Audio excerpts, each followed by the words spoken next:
आर्थिक अपराध इकाई के द्वारा शराब, बालू माफियों एवं अवैध संपत्ति के खिलाफ कार्रवाई।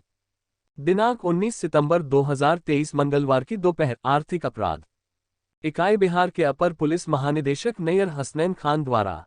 प्रेस कॉन्फ्रेंस करते हुए मीडिया को बताते हुए बताया गया कि आर्थिक अपराध इकाई बिहार द्वारा विशेष अभियान चलाते हुए शराब, बालू माफिया, संगठित अपराधियों इत्यादि अवैध संपत्ति को जब्त एवं विधि समस्त कार्रवाई हेतु PMLA 2002 के तहत प्रस्ताव प्रवर्तन जिलों में एवं इकाइयों तथा अभियान मद निषेध, आतंकवाद निरोध, संपहरण हेतु प्राप्त प्रस्ताव की सम्यक समीक्षा कार्यवाही हेतु प्रवर्तन निदेशालय बिहार पटना को भेजी जानी हेतु आर्थिक अपराध इकाई नोडल एजेंसी है। इस संबंध में प्रवर्तन निदेशालय बिहार पटना को ऐसे अपराधियों को अवैध ढंग से कमाई की गई संपत्ति को जब्त करने के लिए प्रस्ताव भेजा जाता है। पिछले 1 जनवरी 2022 से अब तक शराब कारोबारी, बालू माफिया आदि के विरुद्ध विशेष अभियान चलाते हुए कल 18 अभियुक्तों के विरुद्ध कल 13 करोड़ 21 लाख की संपत्ति अधिग्रहित करने का प्रस्ताव प्रवर्तन निदेशालय बिहार पटना को भेजे गए हैं। इसके अलावा वर्ष 2013 से अब तक कुल 196 प्रस्ताव प्रवर्तन निदेशालय बिहार पटना को भेजे गए हैं, जिसमें अनुमानित राशि 321.37 करोड़ से अधिक है। इनमें से 19 मामलों में कुल 36 अभियुक्तों को 50.51 करोड़ की संपत्ति जब्त की गई है। वहीं अब तक राज्य में बालू माफिया के विरुद्ध कुल 9 प्रस्ताव, नशे के कारोबारी के विरुद्ध कल 10 प्रस्ताव एवं शराब माफिया को विरुद्ध कल 34 प्रस्ताव समर्पित किए गए हैं। साथ ही राज्य में नक्सलियों के द्वारा लवी एवं अन्य माध्यमों से की जाने वाली अवैध कमाई की जब्ती कल 15 प्रस्ताव प्रवर्तन निदेशालय बिहार पटना को भेजा गया है, जिनमें 10 मामलों में 5.5 करोड़ के अधिक की संपत्ति प्रवर्तन निदेशालय बिहार पटना द्वारा जब्त की जा चुकी है। इनके अलावा आपराधिक षड्यंत्र, हत्या, लूट, डकैती, ठगी, जालसाजी तथा अन्य लघु अधिनियम जैसे मनोतेजक, मादक द्रव्य एवं पदार्थ अधिनियम, आर्म्स एक्ट, विस्फोटक पदार्थ अधिनियम, PC एक्ट, IT एक्ट 2000, 2008 इत्यादि में संलिप्त अपराधियों के विरुद्ध लगातार कार्रवाई की जा रही है।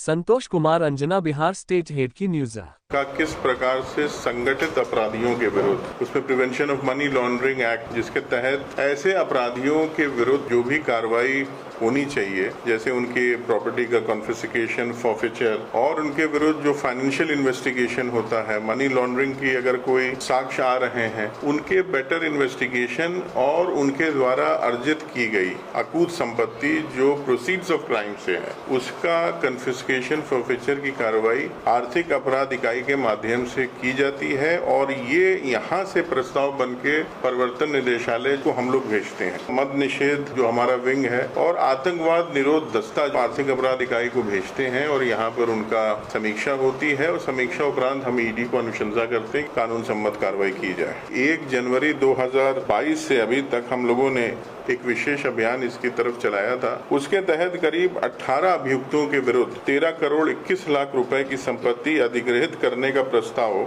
ED को भेजा था। और इसके अलावा वर्ष 2013 से लेकर अभी तक कुल 196 ऐसे प्रस्ताव हैं जो हम लोगों ने ED को भेज रखे हैं, जिसमें 321.37 करोड़ का प्रस्ताव है। इन सभी 196 प्रपोजल्स के अगर वैल्यू देखा जाए, और अभी तक 29 मामलों में 36 अभियुक्तों के विरुद्ध ED ने कार्रवाई की है, जिसमें लगभग 50.5 करोड़ रुपए की संपत्ति अधिकृत की जा चुकी। इसमें अभी तक बालू माफियाओं के विरुद्ध करीब 9 प्रस्ताव हम लोगों ने भेजे हैं। नशे के कारोबारियों के विरुद्ध लगभग 10 प्रस्ताव हैं। शराब माफियाओं के विरुद्ध कुल 34 प्रस्ताव समर्पित किए गए और इसमें राज्य के जो नक्सल प्रभावित क्षेत्र हैं उसमें कुल 15 प्रस्ताव हम लोगों ने ED को भेजे हैं, जिसमें 10 मामलों में 5.5 करोड़ की संपत्ति का अधिग्रहण किया जा चुका है। इसके अलावा शेड्यूल्ड ऑफेंसेज में भी या IPC के जो एक्ट्स हैं जिसमें लूट, डकैती, इस तरह के मामले आते हैं, किडनैपिंग के मामले हैं, जो प्रोफेशनल अपराधी हैं, ठगी है, जालसाजी है, ऐसे मामलों में भी